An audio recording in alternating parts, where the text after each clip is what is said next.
بسم اللہ الرحمن الرحیم وإلی ثمود اخاهم صالحا قال یا قوم اعبدوا اللہ ما لکم من الہ غیرہ قد جاءتکم بینۃ من ربکم هذه ناقۃ اللہ لکم آیۃ فذروها تأکل فی ارض اللہ ولا تمسوها بسوء فیأخذکم عذاب علیم واذکروا اذ جعلکم خلفاء من بعد عاد وبوأکم فی الارض تتخذون من سہولها قصورا وتنحتون الجبال بیوتا فاذکروا آلاء اللہ ولا تعثوا فی الارض مفسدین۔ صدق اللہ العظیم۔ سورہ الاعراف کی آیت نمبر 73 اور 74 تلاوت کی ہے۔ اس سے پہلے قوم نوح اور قوم عاد کا تذکرہ گزرا ہے۔ مکی دور کے آخری حصے میں یہ سورہ مبارکہ نازل ہوئی۔ نبی کریم صلی اللہ علیہ وآلہ وسلم مکہ کے لوگوں کو برابر دعوت دے رہے تھے، اپنی ڈٹائی پر وہ موجود تھے جو مخالف تھے۔ تو اللہ تعالیٰ نے یہ فرمایا کہ پہلے کی قوموں کا جو حال ہے وہ آپ کے سامنے ہے کہ جنہوں نے وقت کے نبی کی مخالفت کی، انکار کیا، وہ کتنا عذاب میں مبتلا ہوئے۔ آج قوم سمود کا تذکرہ ہے جن کی طرف اللہ تعالیٰ نے حضرت صالح علیہ السلام کو بھیجا تھا۔ وَإِلَىٰ ثَمُودَ أَخَاهُمْ صَالِحًا، اور قوم سمود کی طرف ہم نے ان کے بھائی صالح کو بھیجا۔ قَالَ يَا قَوْمِ اعْبُدُوا اللَّهَ مَا لَكُم مِّنْ إِلَٰهٍ غَيْرُهُ، وہ کہنے لگے کہ اے میری قوم، اللہ کی عبادت کرو، اس کے علاوہ تمہارا کوئی معبود نہیں۔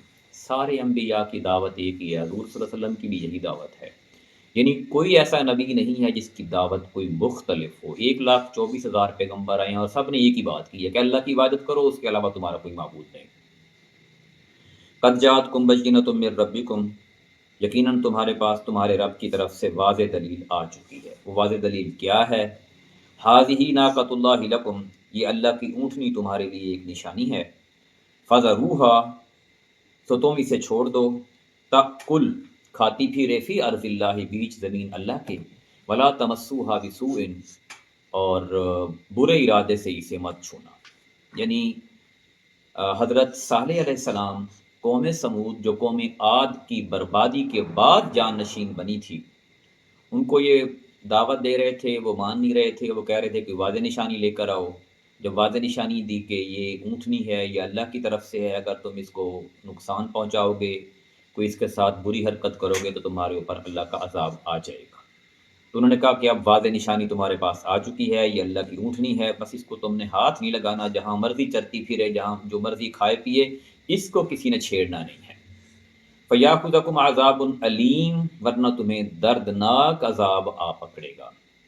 وَاذْكُرُوا، اور یاد کرو، اِذْ جَعَلَكُمْ خُلَفَاءَ، جب بنایا اس نے تمہیں جان نشین، من بعد عاد، قوم عاد کے پیچھے۔ قوم نوح برباد ہوئی تو جو نیک لوگ تھے ان میں سے ان کی اولادیں پیدا ہوئیں، پھر وہ نافرمانی کی طرف گئیں تو وہ قوم عاد بن گئی۔ وہ برباد ہوئی تو جو نیک لوگ بچ گئے تھے، پھر ان کی اولادیں پیدا ہوئیں، وہ نافرمانی کی طرف گئیں تو وہ قوم سمود بن گئی۔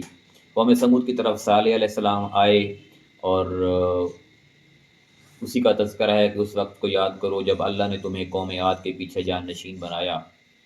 وَبَوَّأَكُمْ فِي الْأَرْضِ، اور تمہیں زمین میں ٹھکانہ دیا۔ تَتَّخِذُونَ مِن سُہُولِهَا قُصُورًا، کہ تم نرم زمین میں محلات بناتے ہو، یعنی وہ ریتلا علاقہ، وہ ریگستان جہاں پہ نہ اینٹیں نہ کچھ، ان میں انہوں نے بڑے بڑے محل تعمیر کر دیے۔ اس دور میں کہ جب ایک کمرہ بنانا بھی مشکل تھا، انہوں نے اتنے بڑے بڑے محل بنا دیے۔ اتنے وہ لوگ سمجھدار اور انجینئر تھے۔ آج بھی وہ نشان موجود ہیں، جو لوگ مدینہ سے تبوک کی طرف جاتے ہیں تو وہ راستے میں دیکھتے ہیں وہ قومیں جو برباد ہوئیں، ان کے وہ جو پتھر تھے، وہ جو پہاڑ ہیں، ان کے اندر بھی انہوں نے گھر بنائے تھے چیر چیر کے، جو آج کی جدید مشینری بھی مہینوں کیا سالوں لگا دیتی ہے۔ ایک ٹنل جلدی سے نہیں بنا سکتے، کبھی امریکہ سے بلاتے ہیں، کبھی چائنا سے، اور کبھی کسی سے۔ وَتَنْحِتُونَ الْجِبَالَ بُيُوتًا، اور پہاڑوں میں گھر تراشتے ہو۔ دیکھیں کتنی اس دور پرانی بات ہے، اور کیا تب تو ٹریکٹر بھی نہیں تھے، ٹرالیاں بھی نہیں تھیں، کوئی مشینری جدید نہیں تھی، لیکن انہوں نے پہاڑوں میں گھر تراش کر بنائے۔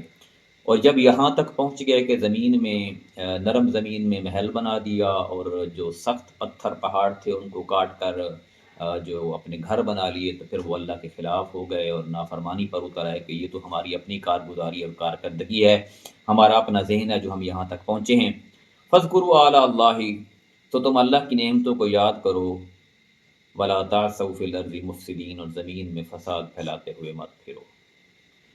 جب انسان اللہ کی نافرمانی کرتا ہے تو وہ شیطان کی پیروی کرتا ہے، اور شیطان ہمیشہ انسان کو فساد کی طرف لے کے جاتا ہے، رشتوں سے دور کرتا ہے، لڑائیاں، باہمی کینہ اور بغض پیدا کرتا ہے، اور ان سے وہ کام کراتا ہے جس سے انسانیت بے سکونی، بے راہروی اور بے حیائی کی طرف جاتی ہے، جس کو فساد کے زمرے میں کہا جاتا ہے۔ جو سکون ہوتا ہے، امن ہوتا ہے، چین ہوتا ہے، سیکیور لائف ہوتی ہے، وہ ظاہر ہے اللہ تعالیٰ کا راستہ ہے۔ اللہ تعالیٰ سے دعا ہے کہ ہمیں ان قوموں کی جو بربادی کے جو اسباب تھے وہ ہمیں نہ لائے، اور ہمیں ان پیغمبروں کے جو سہلے طریقے تھے ان پر چلنے کی توفیق عطا فرمائے۔ جزاک اللہ۔